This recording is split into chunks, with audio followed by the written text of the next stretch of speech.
하나님 말씀 갈라디아서 6장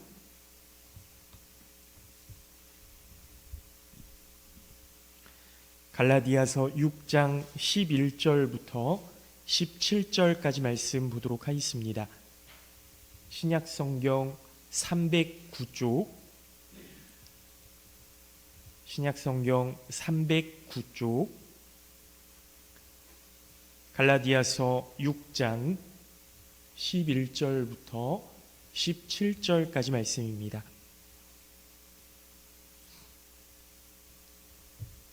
갈라디아서 6장 11절부터 17절까지 말씀 제가 봉독해 드리도록 하겠습니다.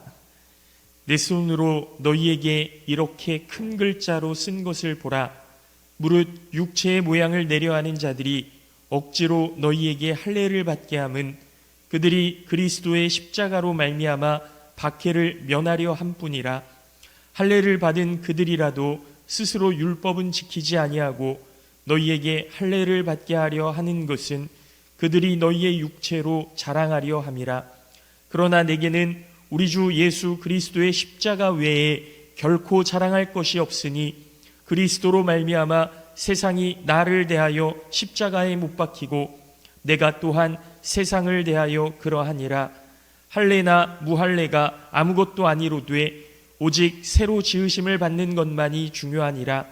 무릇 이 규례를 행하는 자에게와 하나님의 이스라엘에게 평강과 긍휼이 있을지어다. 이후로는 누구든지 나를 괴롭게 하지 말라. 내가 내 몸에 예수의 흔적을 지니고 있노라. 아멘. 할렐루야. 네, 감사합니다. 오늘 예배에 나오신 우리 모든 성도님들 주님의 이름으로 환영하고 축복합니다. 하나님의 은혜와 사랑이 늘 함께 하시기를 기도하겠습니다. 여러분, 예수의 흔적이라는 제목인데요. 예수의 흔적.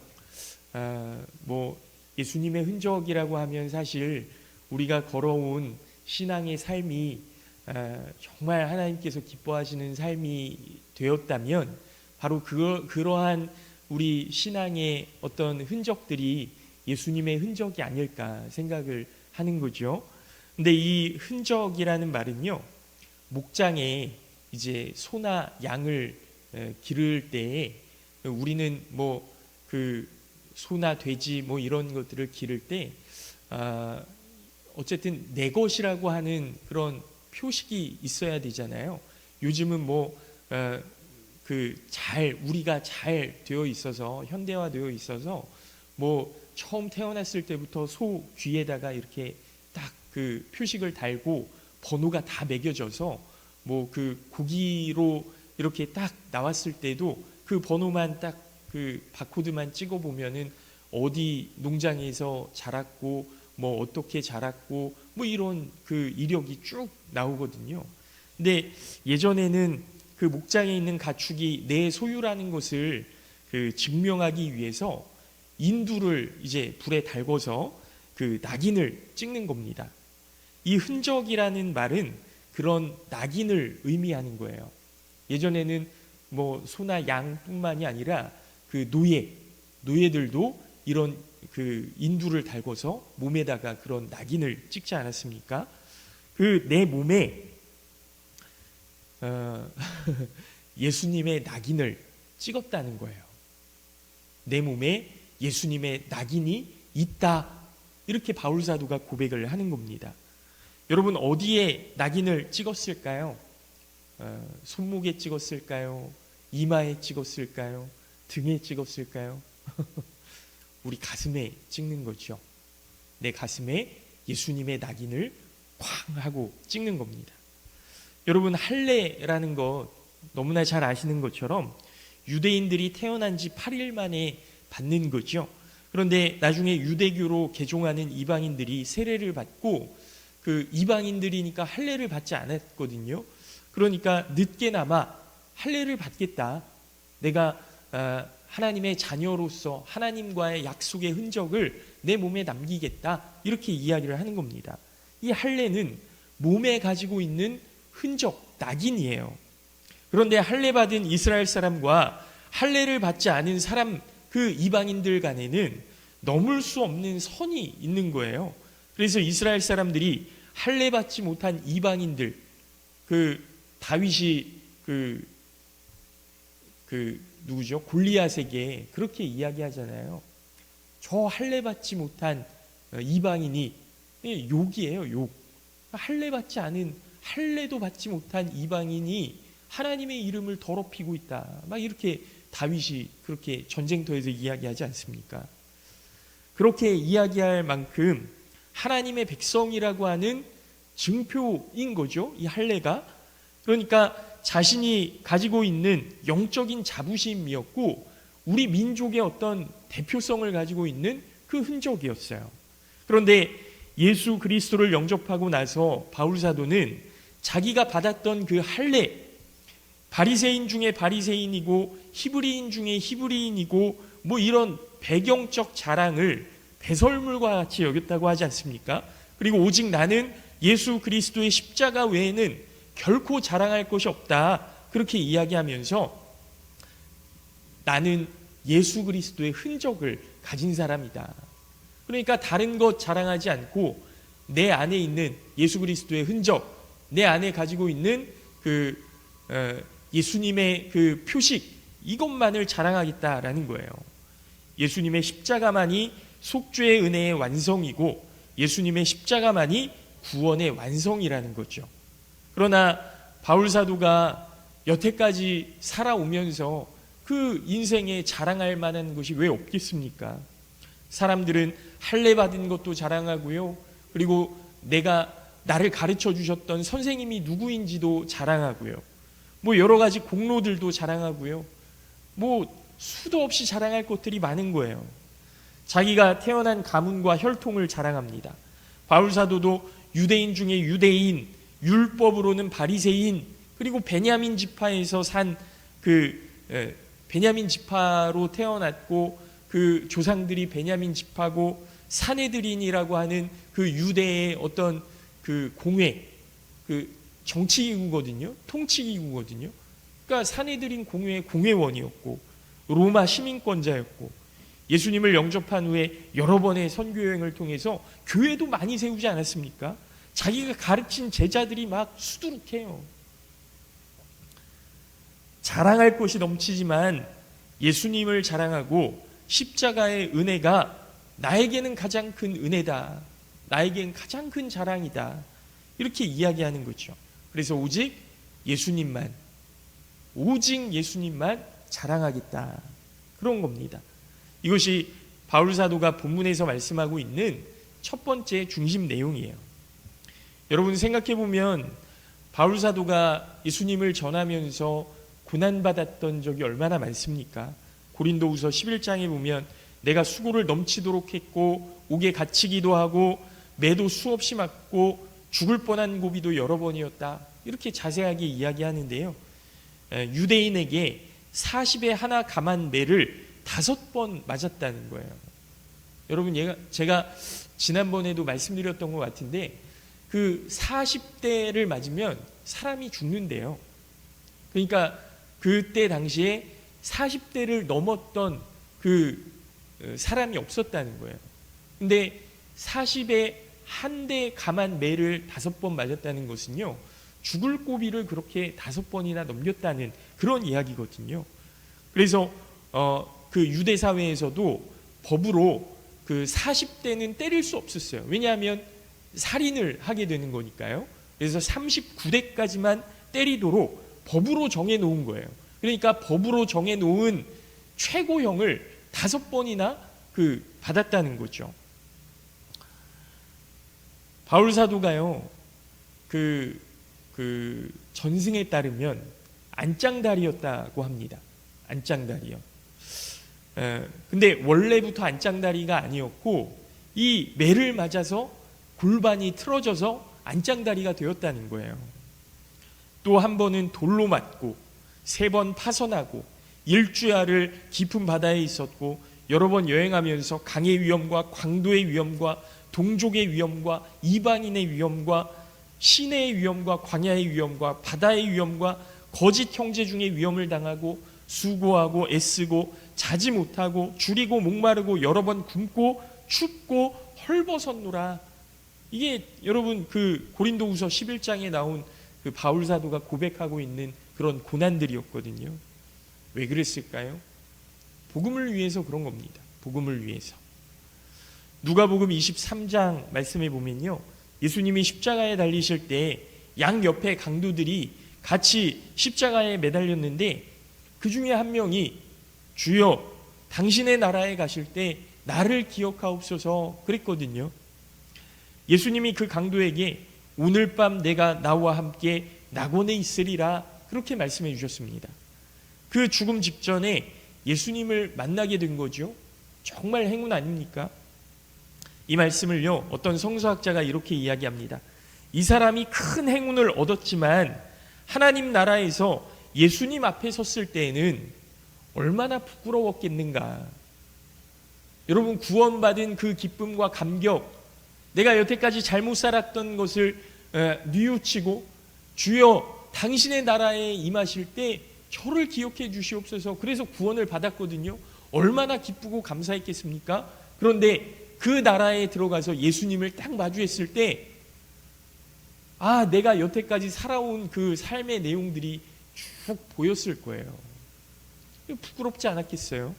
예수님은 정말 사람들을 살리시고 생명을 구하기 원하셨고 그리고 많은 사람들을 돕는 그러한 일생을 사시다가 죄도 없으신 분이 십자가에 못 박혀 돌아가셨는데 이 강도는요, 여태까지 사람 죽이고 때리고 빼앗고 뭐 이러다가 예수님을 만나서 그 하나님의 나라에 들어가게 된 거거든요.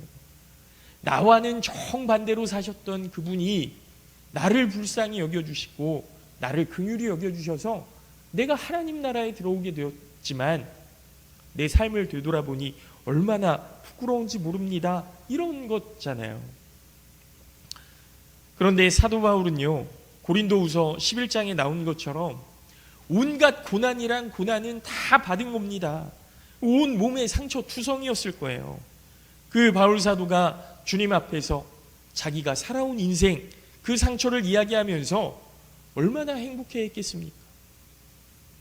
주님, 제가 이건요 이래서 다쳤던 건데 제가 주님 바라보면서 그 고통을 이겨냈습니다. 예수님, 제가 이 엉덩이는요 그렇게 맞았었는데요, 제가 그것들을 위해서 얼마나 기도했는지 모릅니다. 이건 누구를 위해서 받았던 상처고 이건 누구를 위해서 받았던 상처고, 그런데 예수님 저 위로해 주셔서 저 불쌍히 여겨주셔서 너무 감사합니다. 그 바울 사도가 자기의 인생을 얼마나 기쁨으로 이야기했겠냐는 거죠. 그러나 지나온 공로도 지나온 고생도 하나도 자랑할 것이 없다, 이렇게 바울 사도가 이야기하는 거예요. 오직 예수 그리스도의 십자가만, 주님께서 십자가에서 베풀어 주신 은혜와 사랑에 비교하면 이것은 아무것도 아니라고, 내가 고생했다, 공로를 세웠다, 수고했다, 이런 것들은 다 버리고 오직 십자가만 자랑하겠노라고 그렇게 고백하는 겁니다. 그러면 이 십자가가 왜 그렇게 중요할까? 우리 예배 드리기 전에 찬송했지만 그 십자가 주님 영광 아닙니까? 생각해보면 많은 사람들이 신앙생활하면서 감격스러워하고 은혜 받으면 좋아하는데 시간이 지나면서 자라가면서 예수님을 믿는 사람들이 변해가는 거예요. 좋게 변하는 경우도 있지만 나쁘게 변하는 경우도 상당히 많습니다. 어제 그 지방회 때 장로 안수식을 이렇게 하는데요, 장로 안수식에 앞서서 목사님이 그 말씀 전해주셨는데 기억하실 거예요. 지방에 참석하셨던 분들은. 장로님들 변하지 마십시오. 오늘 안수받는 이 마음을 끝까지 간직하십시오.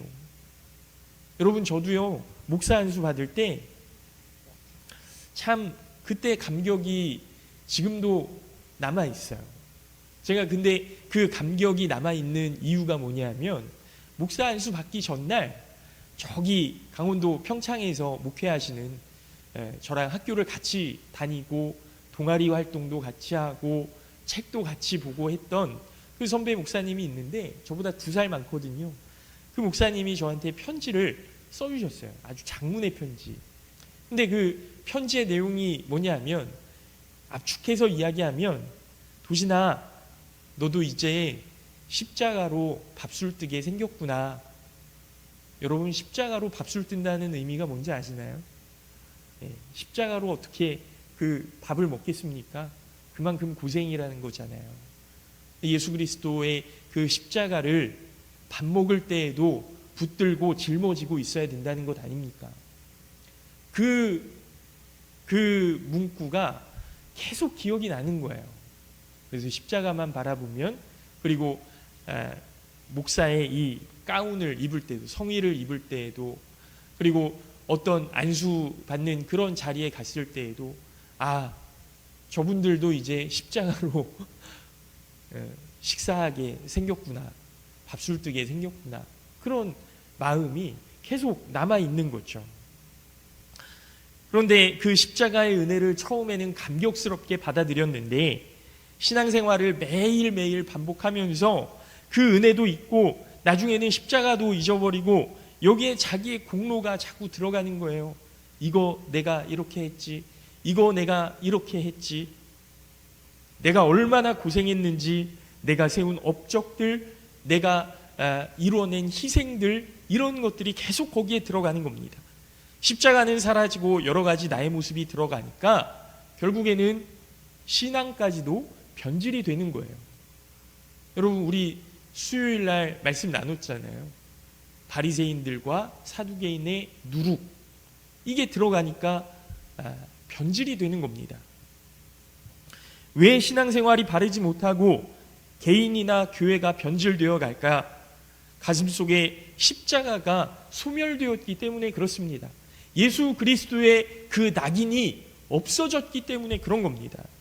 바울 사도는 시간이 갈수록 십자가가 더 분명해지고, 그 십자가 없이는 나는 아무것도 아닙니다, 그렇게 고백하는 거죠.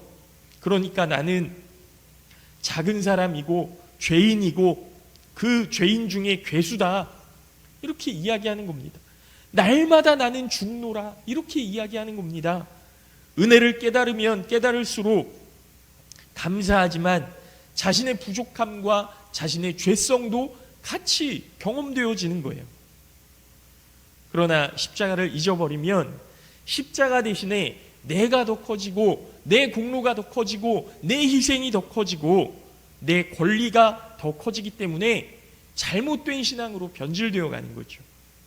여러분, 십자가 없이는 교회는 교회가 아닙니다. 십자가 없는 그리스도인은 그리스도인이 아닙니다. 그 가슴에 십자가가 있어야, 그 가슴에 예수 그리스도의 흔적이 있어야 성도라 부를 수 있는 것이고 교회라 부를 수 있는 겁니다. 시간이 갈수록 그 십자가가 분명해져야 되는 거예요. 처음에 할례를 받으려던 사람들, 유대인들의 공격을 피하려고 할례를 받았던 것이요. 저 할례 받지 못한 사람들 그렇게 자꾸 비난당하니까, 아유 내가 더러워서, 아우 내가 억울해서 안 되겠다, 내가 할례 받아야 되겠다, 이런 거잖아요. 예수님을 믿는 사람들 가운데 유대인들과 이방인들이 있었는데요, 이 이방인들은 하나님의 백성이 아니라는 공격을 받게 되니까, 그래서 이방인들 가운데 할례를 행하는 사람들이 생겨난 거죠. 그런데 거기서 끝난 게 아닙니다. 유대인들의 공격을 막는 것으로 할례의 논쟁이 끝나는 것이 아니고, 이제 할례 받지 못한 사람들에게 자랑하게 돼버리는 거예요. 이방인들 가운데서도 할례 받은 이방인과 할례 받지 못한 이방인들이 있는데, 이 할례 받은 이방인들이 아우 너희들 아직도 할례를 받지 못했냐, 이러면서 자기 공로로 막 추켜 세우는 거죠. 나는 할례를 받았다, 자신의 육체를 자랑하는 것 아닙니까? 그러나 바울 사도는 할례나 무할례나 아무것도 아니다, 이건 아무것도 아니다, 오직 십자가 외에는 자랑할 것이 없다. 사랑하는 성도 여러분, 우리는 무엇을 자랑합니까? 여러분, 혹시 내가 가진 직분을 자랑하지는 않으십니까? 혹시 내가 지금까지 신앙생활 해오면서 내가 40일 금식, 다니엘처럼 21일 금식, 5일 금식, 3일 금식, 내가 밥 먹듯이 그런 금식들을 했고, 내가 일주일 동안 기도하면서 뿌리 뽑은 나무가 몇 그루고 이런 것들 자랑하시지는 않으십니까? 큰 교회, 오랜 신앙 경력, 믿음의 가문, 그러나 그 가슴에 십자가가 없다면 교회라 부를 수 없고 성도라 부를 수 없습니다. 교회 다닌다고 성도라고 생각하는 것은 우리들만의 착각일지 모릅니다. 시간이 지날수록 십자가가 없어지는 그리스도인들이 많다는 거죠.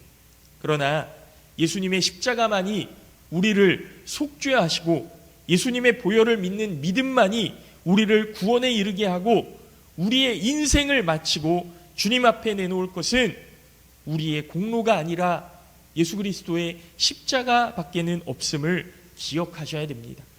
바라기는 우리 모든 성도님들이 시간이 갈수록 우리 가슴 속에 그 예수 그리스도의 흔적, 십자가의 흔적이 더욱 확실하게 드러나고 십자가만을 자랑하실 수 있는 우리 믿음의 성도들이 되시기를 예수님의 이름으로 축복합니다. 두 번째로 바울 사도는요, 할례나 무할례는 아무것도 아니로되 오직 새로 지으심을 받은 것만이 중요하다 그랬어요. 그러니까 할례나 무할례는 아무것도 아니로되 예수 그리스도의 흔적을 가진 것이 중요하고 그 다음에 새로 지으심을 받는 것만이 중요하다. 여러분, 작년 저희 교회 주제 표어 생각나시나요? 다시 새롭게였어요. 새로 지으심을 받은 것이 얼마나 중요한지 모릅니다. 여러분, 이게요, 내가 지금까지 살아왔던 인생 그냥 쭉 살아가는 것도, 한결같이 그렇게 살아가는 것도 물론 대단한 일이죠. 너무 감사한 일 아닙니까? 내가 변하지 않으리라. 하지만요, 하나님의 말씀 앞에 나를 세워놓고 내가 오늘은 더 새롭게, 내일은 더 새롭게 하나님께서 나를 새로운 모습으로 인도하시고 새로운 길로 인도하실 때 내가 이전 것 다 버리고 하나님이 말씀하신 그 말씀대로만 살아가는 것, 이것이 얼마나 중요한지 모릅니다. 그러니까 육체의 할례를 받았는지 안 받았는지는 중요하지 않다는 거죠. 중요한 것은 새로 지음을 받는 것, 거듭남, 진실로 하나님의 사람이 되었는가, 변화되었는가, 이것이 중요하다는 겁니다. 그러니까 십자가의 흔적은 가슴 속에도 있지만 삶 속에서도 분명하게 나타나야 되는 거죠. 믿음은 그냥 가만히 믿습니다 하는 것도 아니고, 믿음은 그 믿음의 방향을 향해 나아가는 역동적인 거예요.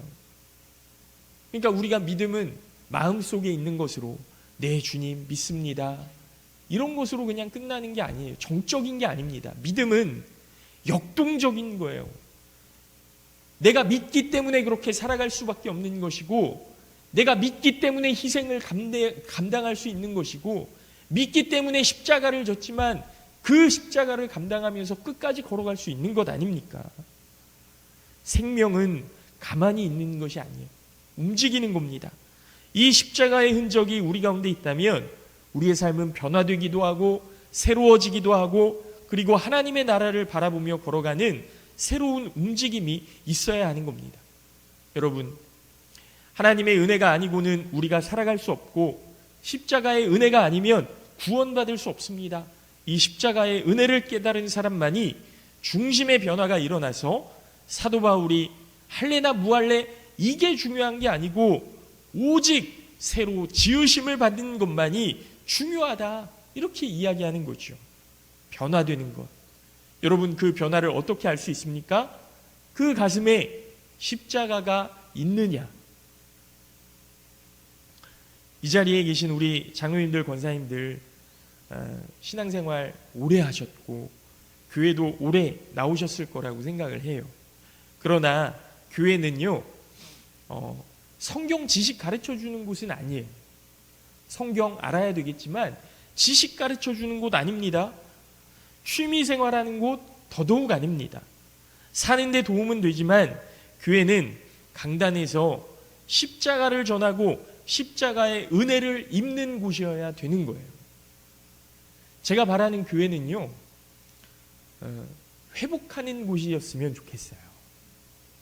우리 장로님들, 권사님들 세상 속에서 받았던 그 상처들 가지고 교회 나와서 주님 할 때 눈물도 그냥 확 흘려보시고, 그리고 그 마음에 하나님이 주시는 은혜로 말미암아서 아, 맞아, 내가 이것 때문에 세상 속에서 살아가는 거지, 내가 이것 때문에 저 사람 위해서 기도하는 거지, 그렇게 회복의 그 경험을 가지시고 다시 또 세상 속에 나아가서 십자가를 지고 살아가는 것 아닙니까? 그런 회복이 우리 가운데 있어야 되지 않겠습니까? 여러분, 에크하르트 톨레라고 하는 독일의 작가가 있거든요. 이분이 25살에 런던 대학교에 다니고 있었는데요, 매일 지하철을 타고 학교를 다녔답니다. 그런데 매일 바로 앞에 그 30대 여자분이 그 맞은편에 항상 그 자리에 앉아 있는 거예요. 여러분, 그 버스를 매일 같은 시간에 타다 보면요, 매일 만나는 이런 사람들이 또 있을 수 있거든요.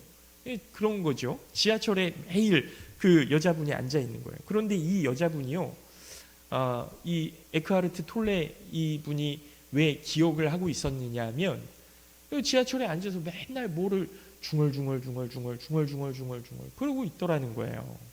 그래서 이 사람이 좀 이상하게 느껴지는 겁니다. 그래서 어느 날 무슨 말을 하는지 가만히 쳐다보니까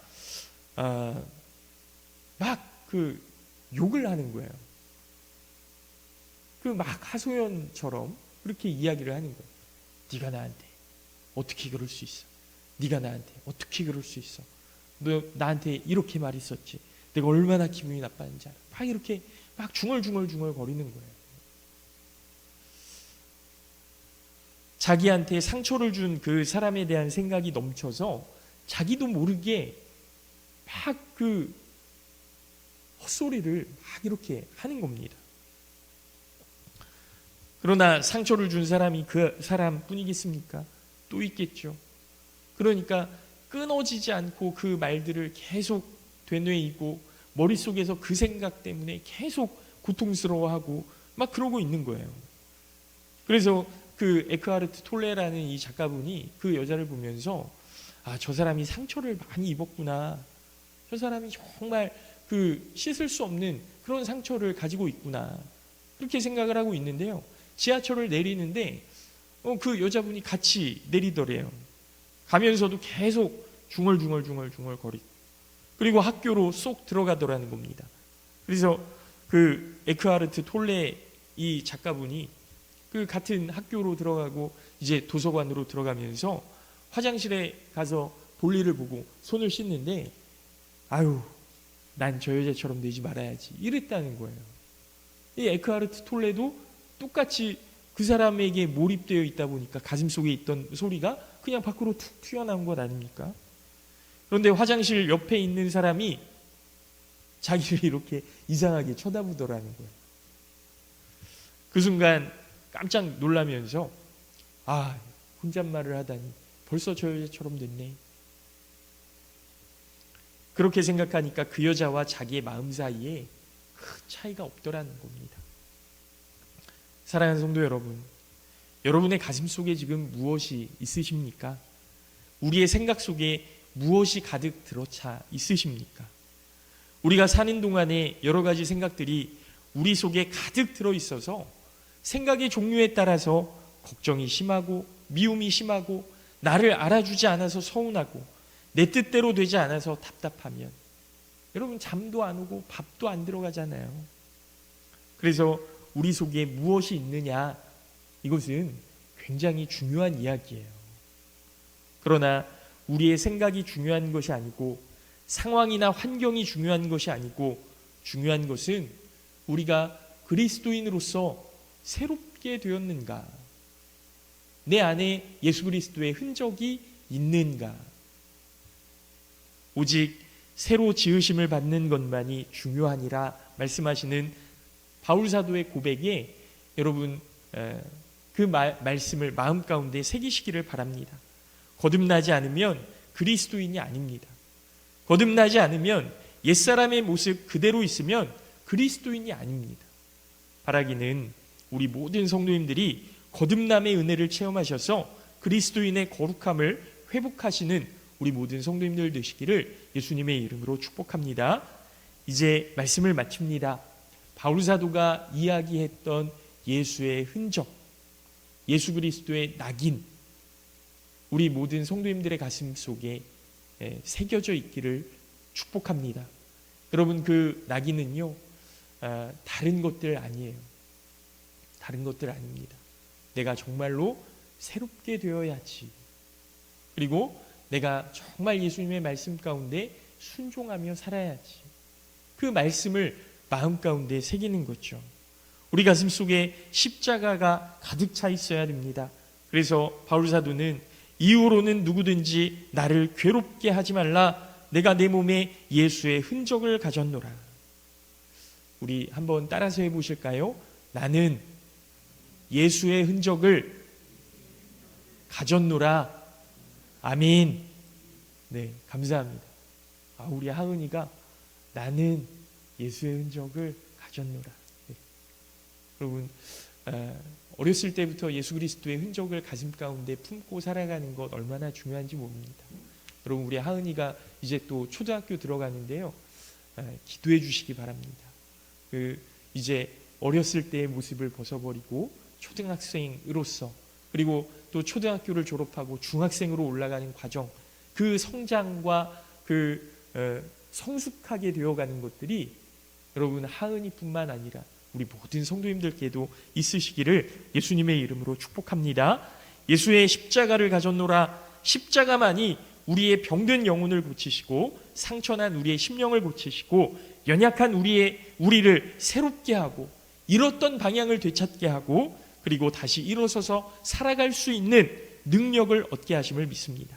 이 십자가는 모든 믿는 자에게 구원을 주시는 하나님의 능력이 됨을 믿으시기 바랍니다. 바라기는 우리 신앙의 모습 속에서 십자가를 다시 회복하시고 그 십자가의 낙인을 가슴에 품고 살아가시는 우리 모든 성도님들 되시기를 예수님의 이름으로 축원합니다. 잠깐 기도하겠습니다.